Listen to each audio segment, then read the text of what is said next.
Hello, I'm Tammy Conrad, wellness counselor from Lumen's Core Medical Monroe, Louisiana Clinic. And today I'm going to talk about the perils of pandemic togetherness. I have to be honest, there are days when I am so happy that my husband has to leave the house to go to work, that on those days when the front door shuts, I can exhale, turn on my iTunes playlist, and dance like Tom Cruise did in Risky Business. The freedom of being in the house without anyone else present has become a luxury that many of us yearn for. It isn't just pandemic isolation that is a concern in relationships, it's pandemic togetherness. And for some couples, there can be way too much togetherness paired with way too much isolation from family, friends, and the typical routines of daily life that may lead to relational distress if unaddressed. One only needs to go as far as Google to see the distressing headlines. U.S. divorce rates skyrocket amid COVID-19 pandemic. COVID-19 destroys marriages quickly.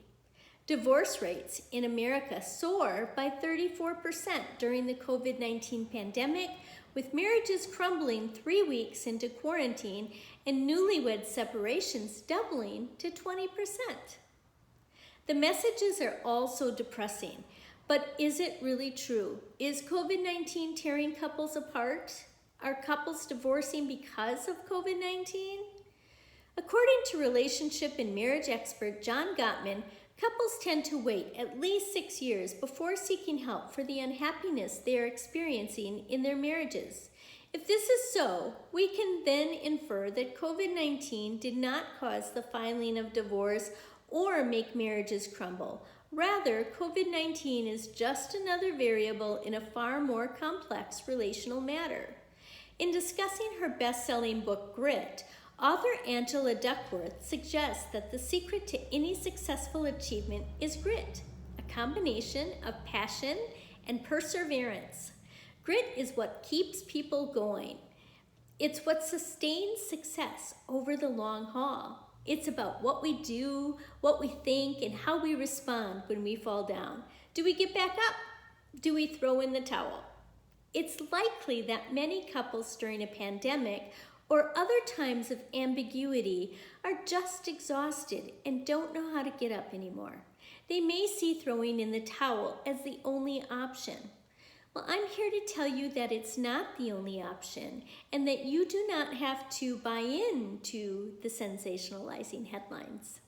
Certainly you've heard that when you are undergoing a stressful event, the worst thing you can do is make a life-changing decision. Yes, you might be exhausted and discouraged with how things are going, yet there are other options. First of all, remember that whatever is happening has likely been going on for a while. The togetherness of the pandemic may be intensifying the situation, and it may seem like it won't improve. Rather than doing more of the same, however, do something different. Don't wait for your partner to go to work and dance alone. Learn to dance together. In the words of Dr. Greg Smalley, Vice President of Marriage at Focus of the Family, the grittiest people not only endure failures, they embrace them, recognizing that failing is part of the process. We've all heard enough self-care tips and strategies for getting through the pandemic that we likely can recite them to others. But are we practicing what we are encouraging others to do? Maintaining self-care bears repeating. Taking time to nurture oneself is essential to self-preservation and to couple preservation.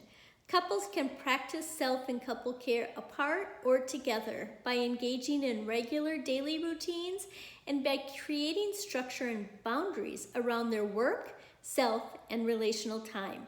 Self and couple care doesn't need to cost money, especially now when so many people are enduring significant financial hardships.